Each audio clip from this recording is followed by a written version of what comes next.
Let's see. I was looking at my phone this morning. The intent of SharkBytes, it says on the website, is to inspire, delight, surprise, and something. I think I can promise surprise. I'm not sure I can promise anything past that. This topic is called Getting to Yes, or a descent into madness. It's a strange little habit I picked up recently, and I don't know if you'll sympathize with me or think I'm totally nuts. Either one is a good possibility. Let's see. When you hear a topic like getting to yes, you might imagine somebody wants to talk to you about sales strategies and overcoming objections and finding a way to, get to agreement and things of that sort. This topic is about none of those things. I want to talk to you about air travel.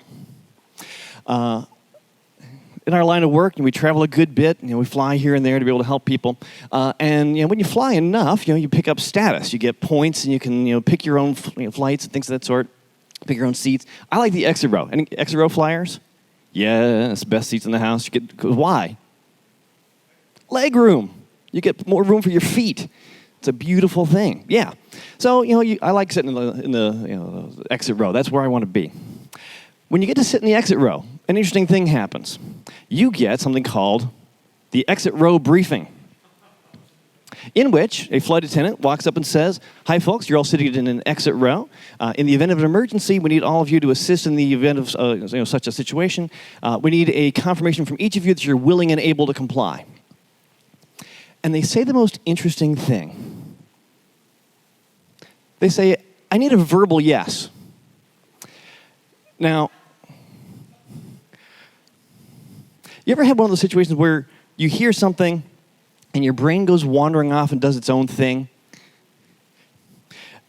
My brain started saying, a verbal yes. That's a funny word choice. What they really mean is a spoken yes. They kind of mean like an audible yes. My mouth said yes, thankfully.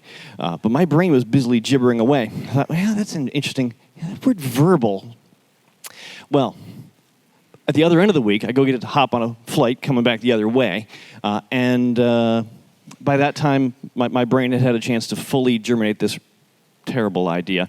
And I was prepared with a verbal yes for my return trip.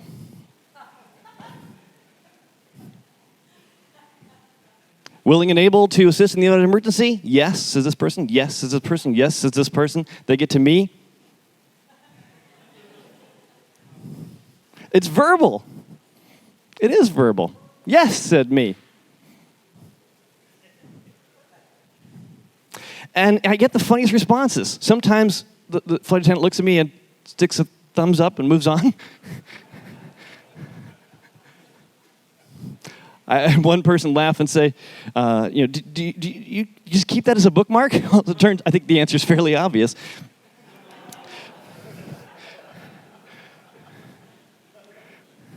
I had one flight attendant who puts his hand up by his ear and leans in and says, "I didn't hear you." Okay, that's fair play. One, I was so happy. Flight attendant steps up and says, "Are you willing and able?" Say yes, say yes, say yes. Yeah, that's right. That's perfect. I'll happily say yes to that. But when you ask me for a verbal yes, something in my brain breaks. I had one lady laughs out loud, says, "In 8 years of flying, I've never seen anybody do that." Well, I saw my opportunity. I said, "Well, if you get a second, I'd be happy to explain to you why." Well, as it turns out, she was sitting in the jump seat in front of me. I was facing forward, she was facing the other way. So on the ascent, I got to explain to her why. And it turns out, verbal has a specific linguistic history.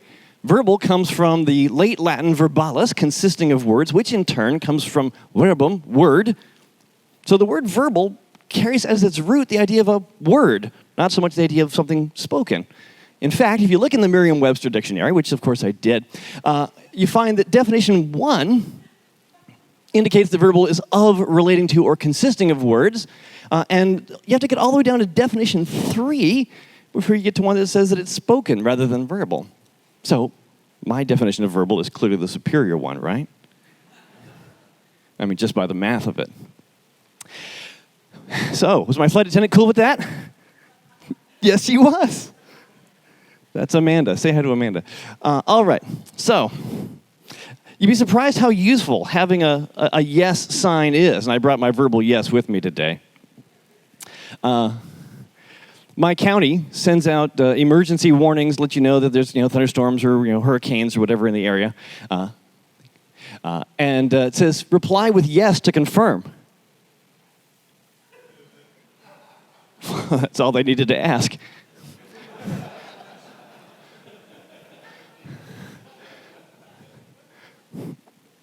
One time, I had a flight attendant look at my sign, and 5 seconds of tense silence passes between us. I'm holding my sign a little higher. Maybe she can't see it. My nerve cracked first. I said, is that not verbal enough? And she said, that's not verbal. Oh. Needed to take my heart pill. I mightily resisted the temptation to helpfully unburden her of that common misunderstanding on the spot and said yes. Well, my friends on social media have not ignored my antics, because I post about this naturally. And a dear friend of mine said, what are you doing? You're wasting the flight attendant's time. Which airline are you flying? Because I've got a good friend who's an American Airlines flight attendant who would kick your ass.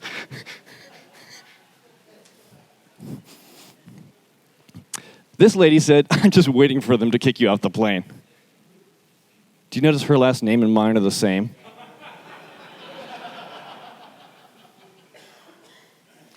I replied to my dear friend and said, in what sense am I wasting their time? They asked me for a verbal yes. I display a verbal yes.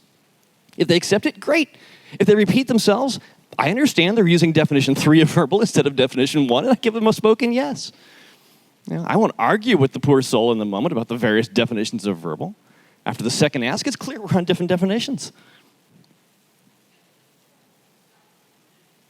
This is about the point where people ask, were you dropped on your head as a kid?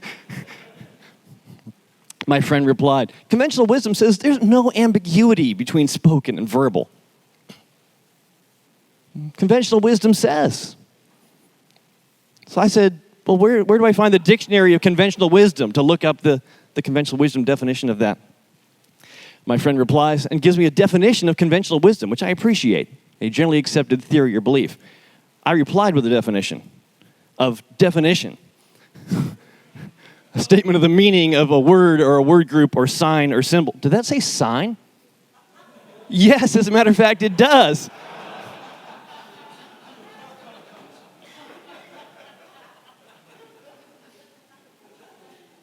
I said, which of the two should I use, Alicia, in safety-sensitive situations?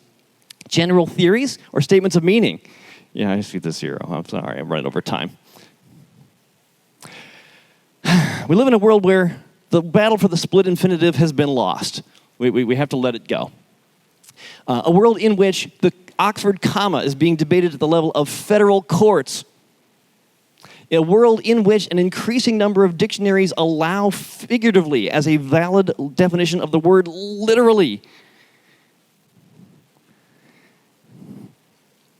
Some of you feel me, I can tell.